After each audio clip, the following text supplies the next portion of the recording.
ہمارے جد اعلیٰ بعد فراغت تعلیم حیدرآباد تشریف لے گئے. وہاں پہ بے حساب آپ کے مریدین ہوئے، لکھوکھا مریدین ہوئے. حکومت کو ڈر و خوف پیدا ہو گیا.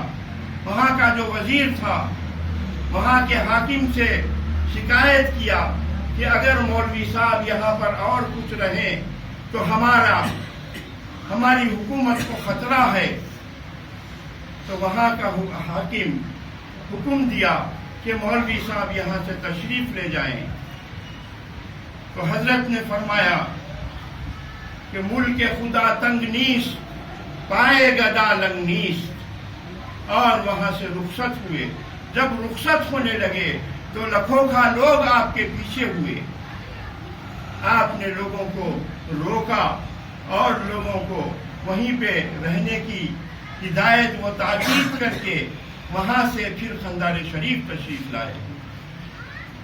تاریخ جانتی ہے کہ خندار شریف اس زمانے میں حضرت کی حیات میں علم کا گہوارہ بن گیا.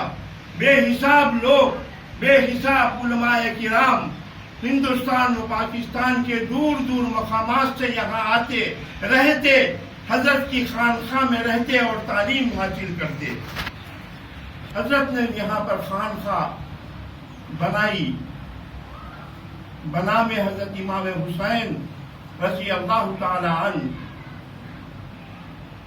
وہ نقشبندیہ سلسلے کے پیشوا کے نام سے، اور وہاں پر تعلیم ہوتی تھی. اور اسی مسجد میں حضرت عصر سے لے کر عشاء تک مقیم عبادت فرمایا کرتے تھے. اور اس کے بعد آپ کے کرامات بے حساب ہیں، بے حساب کرامات ہیں. لیکن کرامات کی طرف توجہ کرنا نہیں چاہیے. اولیاء اللہ کبھی خود سے اپنے کرامت نہیں بتلاتے، بلکہ اللہ تبارک و تعالی ان کے ذریعے کرامت ظاہر کرتا ہے تاکہ لوگ ان کی طرف رغبت کریں اور ان سے فیضیاب ہوں ہر لحاظ سے. تو یہ چیز ہے. انسان کی سب سے بڑی کرامت وہ ہے کہ وہ جس چیز پر قائم ہو تو اس سے نہ پھرے.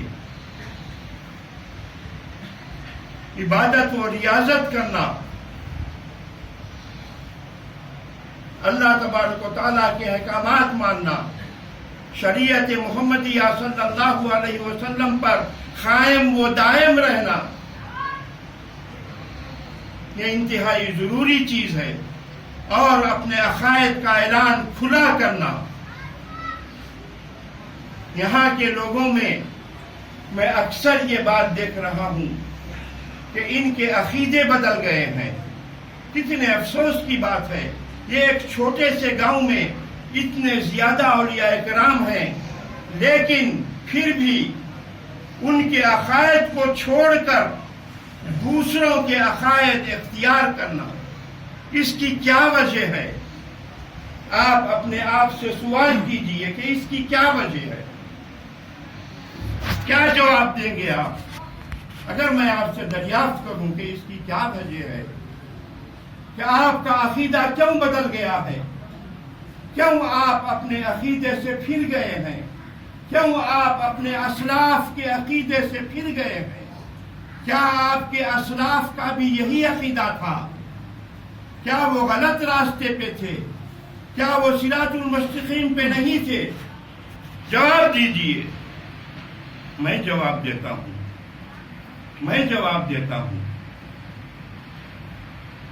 برا ماننے کی ضرورت نہیں ہے. اگر برا مانتے ہیں تو بھی کوئی مضاحقہ نہیں، مجھے کسی قسم کا فرق نہیں پڑے گا. یہ جہالت کی وجہ سے ہے. یہ جو بات ہے نا، جہالت کی وجہ سے ہے، علم کی کمی کی وجہ سے ہے. کیسے افسوس کی بات ہے، کیسے افسوس کی بات ہے. کیا کوئی یہ کہہ سکتا ہے کہ عقیدہ تمہارا کیوں بدل گیا ہے؟ کون سی تعلیم حاصل کیے ہو؟ کیا جانتے ہو مذہب کے بارے میں؟ کیا جانتے ہو اللہ اور اللہ کے رسول کے بارے میں؟ اللہ سے تمہارا کیا تعلق ہے؟ کیا یہ جانتے ہیں تم لوگ؟ ہرگز نہیں جانتے۔ لیکن میں یہاں کے جو پیش امام صاحب ہیں، یہاں کے جو خطیب صاحب ہیں، اللہ کا شکر ہے کہ مجھے بہت خوشی ہوئی ان سے مل کر۔ انشاءاللہ تعالی اس مسجد کو پکڑے رہو، تھامے رہو، یہاں پہ آتے رہو، آہستہ آہستہ ایک ایک مسئلے میں، عقائد کے ایک ایک مسئلے کے تعلق سے وہ آپ کے سامنے پیش کریں گے۔ اسے یاد کرو، سنو، سمجھو، پڑھو، لکھو۔ اللہ تبارک و تعالیٰ، کیا تم نہیں جانتے؟ اللہ تبارک و تعالیٰ جب حضور اکرم صلی اللہ علیہ وسلم کے ذریعے ہم سے مخاطب ہوا تو کیا کہا؟ کیا کہا؟ اقرأ بسم ربک الذی خلق، خلق الانسان من علق، اقرأ وربک الاکرم الذی علم بالقلم، علم الانسان ما لم یعلم۔ اس کی تفسیر بہت معمولی بگڑ الفاظ میں کر دیتا ہوں تاکہ ہر ایک کے بہت اچھی طرح سے سمجھ میں آ جائے۔ یاد رکھیے، اللہ تعالیٰ کہہ رہا ہے، میں پہلے بول دیا ہوں کہ انتہائی بگڑ، تاکہ ہر ایک کے ذہن میں بیٹھ جائے۔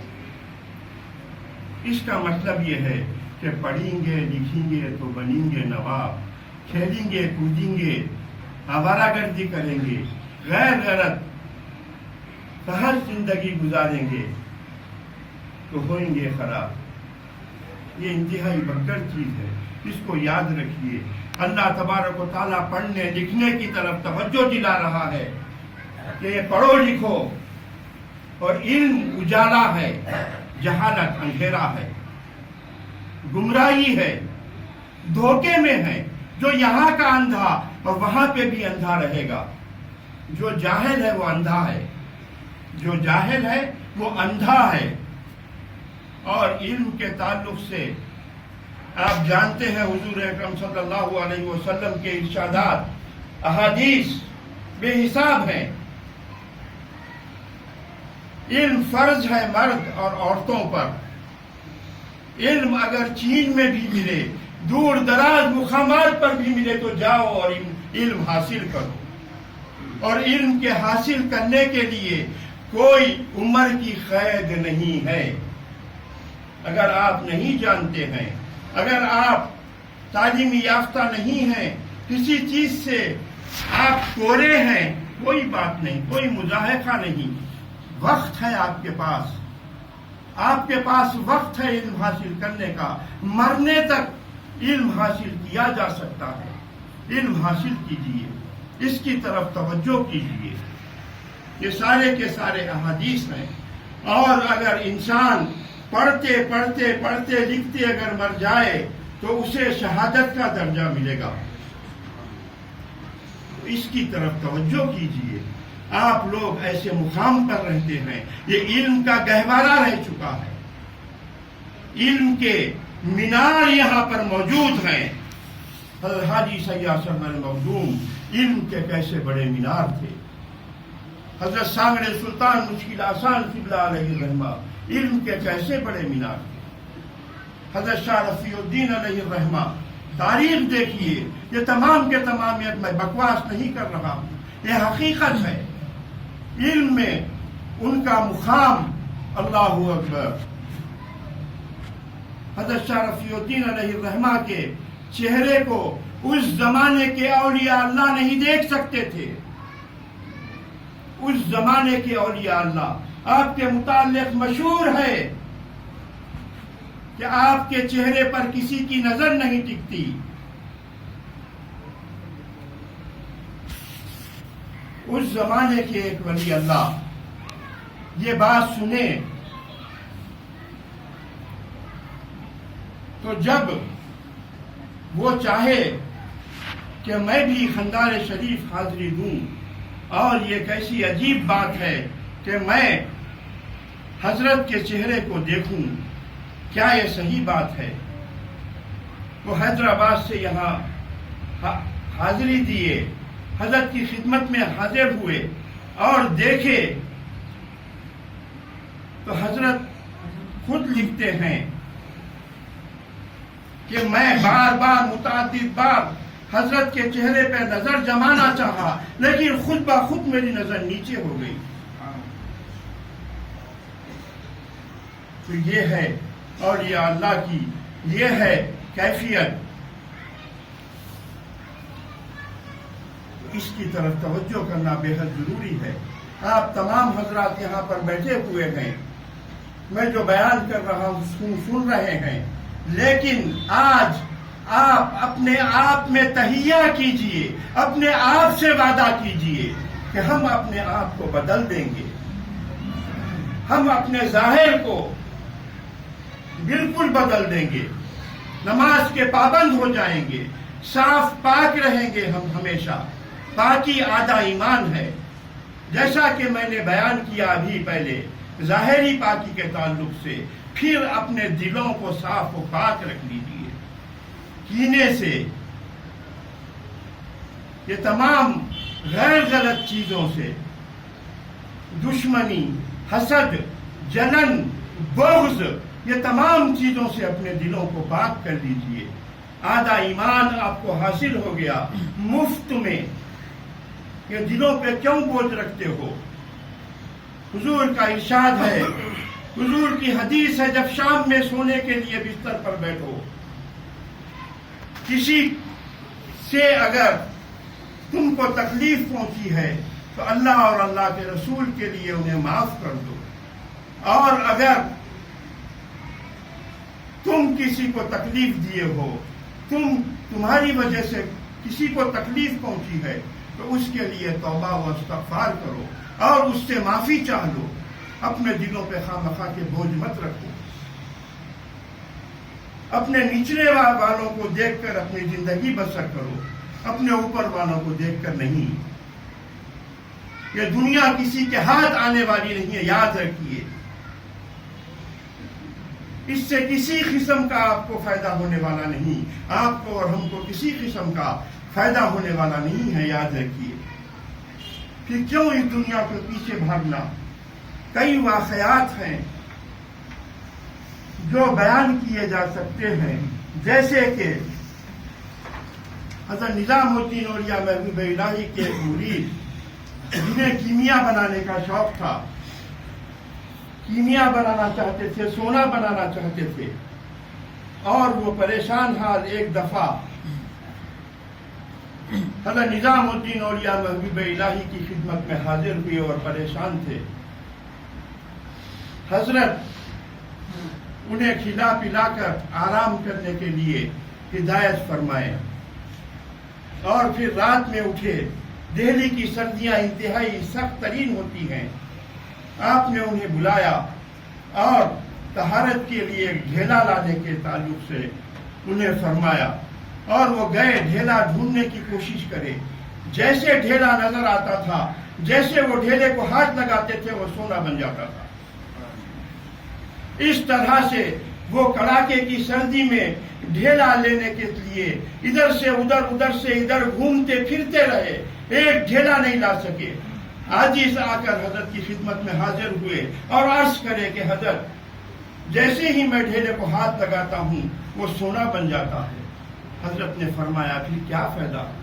تم اپنی زندگی ساری برباد کیے سونا بنانے کے لیے، اور ایک ڈھیلا لانے کے نہیں لا سکے۔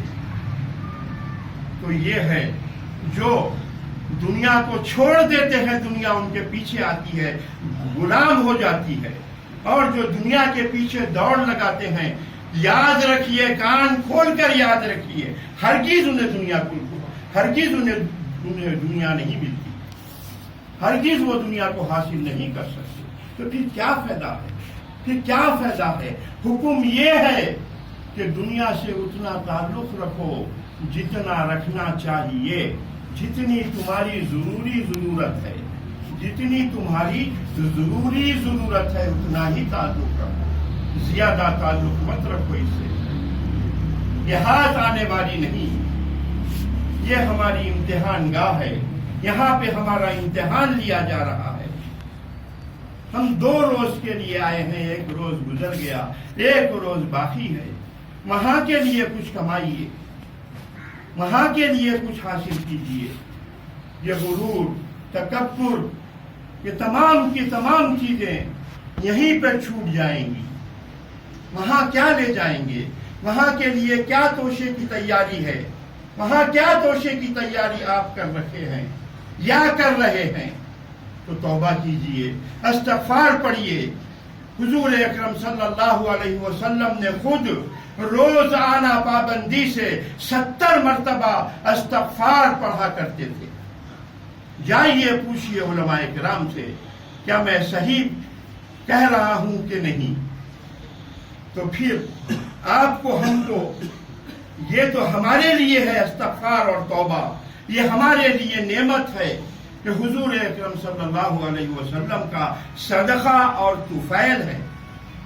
پہلے کی امتوں کے لیے نہیں تھا، پہلے کی امتوں سے غلطی ہوتی تھی، فوری کا فوری اسی وقت انہیں بدلہ دے دیا جاتا تھا، عذاب آتا تھا، وہ تباہ و تارات برباد ہو جایا کرتے تھے۔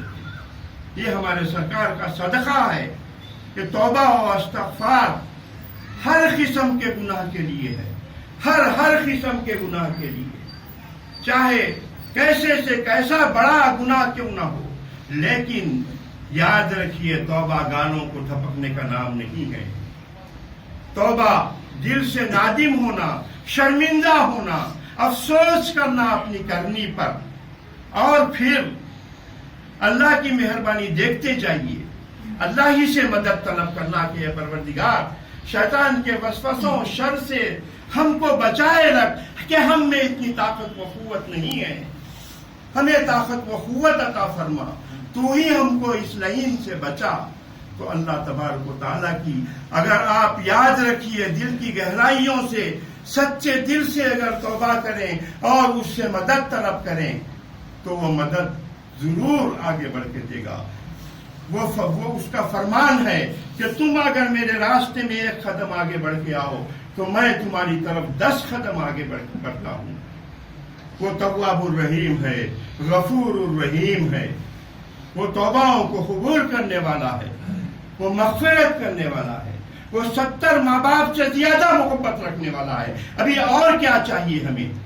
ابھی اور کیا چاہیے ہمیں؟ تو اس کی طرف بے حد توجہ کی ضرورت ہے، اس کی طرف توجہ کیجیے، اس کی طرف پیش رفت کیجیے۔ میں تمام لوگوں سے، ہر ایک سے خصوصی طور پر یہ درخواست کر رہا ہوں کہ ہر ایک سے عرض کر رہا ہوں کہ اپنے آپ کو بدلنے کا وعدہ کیجیے، اپنے آپ کو بدلنے کا وعدہ کیجیے، اپنے اعمال کو درست کیجیے، اپنے رشتہ داروں سے، اڑوس پڑوس سے، پہلے حقوق العباد ہے، یاد رکھیے، رشتہ داروں کے حقوق ہیں، قرابت داروں کے حقوق ہیں، اڑوس پڑوس کے حقوق ہیں، چاہے وہ کوئی بھی مذہب کے کیوں نہ ہوں۔ دوسرے مذہب کے لوگ جو ہیں، لوگ مسلمان اکثر ان سے نفرت کرتے ہیں، یہ غلط بات ہے۔ کافر کو کافر کہنے سے بھی روکا گیا ہے۔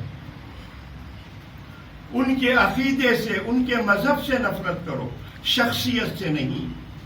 انسان کو قبول کرو اس کی اچھائیوں اور اس کے برائیوں کے ساتھ۔ یہ تعلیم دی گئی ہے ہمیں۔ نماز ہوتی ہے تو ایک امام نماز پڑھاتا ہے، پیچھے 10,000 10 لاکھ لوگ نماز پڑھتے ہیں۔ ہمارے پاس کیسا ایڈمنسٹریشن ہے، ہمارے پاس کیسا ادب ہے، کیسا قاعدہ ہے، لیکن یہ تمام چیزیں ہونے کے باوجود بھی ہم اس کی طرف توجہ نہیں کر رہے ہیں، اس کو سمجھ نہیں رہے ہیں، جان نہیں رہے ہیں۔ تو پھر وہی بات وہیں پہ آ کے ٹھہری کہ قابلیت، پڑھائی، علم جس کی کمی ہے، تو اس کی طرف توجہ کیجیے، اس کی طرف پیش رفت کیجیے، بالآخر اپنے آپ کو بدلنے کا وعدہ کیجئے. آج حضرت حاجی سیاح سرور مخدوم حضرت شاہ رفیع الدین قبلہ علیہ الرحمہ کے اعراض کے موقع پر اپنے آپ سے وعدہ کیجئے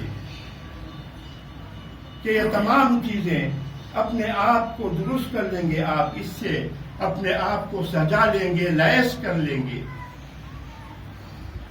حقوق العباد اس کے تعلق سے سب سے بڑی پوچھ ہوگی اور بے حساب حضور کی امت اسی میں جنت میں جانے سے روک دی جائے گی. اس کی طرف توجہ کیجیے. اور نوجوانوں سے آخر میں ایک بات کہنا ہے کہ لوگ جب علیک سلیک کرتے ہیں، ملتے ہیں آپس میں، تو سلام کرنے کی ہدایت دی گئی ہے، اور جو بھی پہلے سلام کرے اسے زیادہ ثواب ہے. لیکن اکثر یہ دیکھا گیا ہے کہ ایک نوجوان اس جانب سے آتا ہے، دوسرا نوجوان اس جانب سے آتا ہے. دونوں کی جب آنکھیں چار ہوتی ہیں تو وہ ادھر سے ایک فحش گالی بجتا ہے، تو دوسرا ادھر سے ادھر فحش گالی دیتا ہے. یہ بہت زیادہ محبت کی نشانی مانی اور تسلیم کی جاتی ہے. اور راتوں میں چورستوں پر، ہوٹلوں کے پاس دیر 2 بجے تک وقت خراب بکواس کرتے ہوئے غیر غلط وقت برباد کرتے ہیں. نماز فجر چلی جاتی ہے، تہجد وغیرہ تو چھوڑ دیجیے، فرض نہیں ہے. کیا فائدہ؟ صبح کے وقت کا سونا رزق کو روکتا ہے.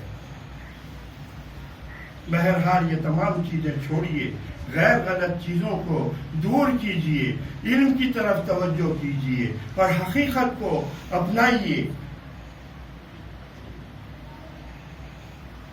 آخر میں اللہ تبارک و تعالیٰ سے دعا کرتا ہوں، پروردگار مجھے اور آپ سب کو توفیق عطا فرمائے کہ ہم اپنے آپ کو عین مذہب کے مطابق ڈھال لیں، شریعت محمدیہ صلی اللہ علیہ وسلم پر چلنے کی توفیق ہمیں عطا ہو اور علم حاصل کرنے کی اس کی طرف توجہ ہو. بالوسیلۃ سیدنا مولانا محمد رسول اللہ صلی اللہ علیہ وسلم. اے پروردگار، ہم سب کے دلوں کو، قلوب کو بدل دے. اے میرے مالک، ہم سب کو سیدھے راستے پہ چلنے کی، صراط مستقیم پہ چلنے کی توفیق عطا فرما. ہمارے عقائد حضرت حاجی سیاح سرور مخدوم، حضرت ساغر سلطان مشکل آسان قبلہ، حضرت شاہ رفیع الدین قبلہ علیہ الرحمہ کے جیسے بنا دے. آمین بجاہ سید المرسلین صلی اللہ علیہ وسلم.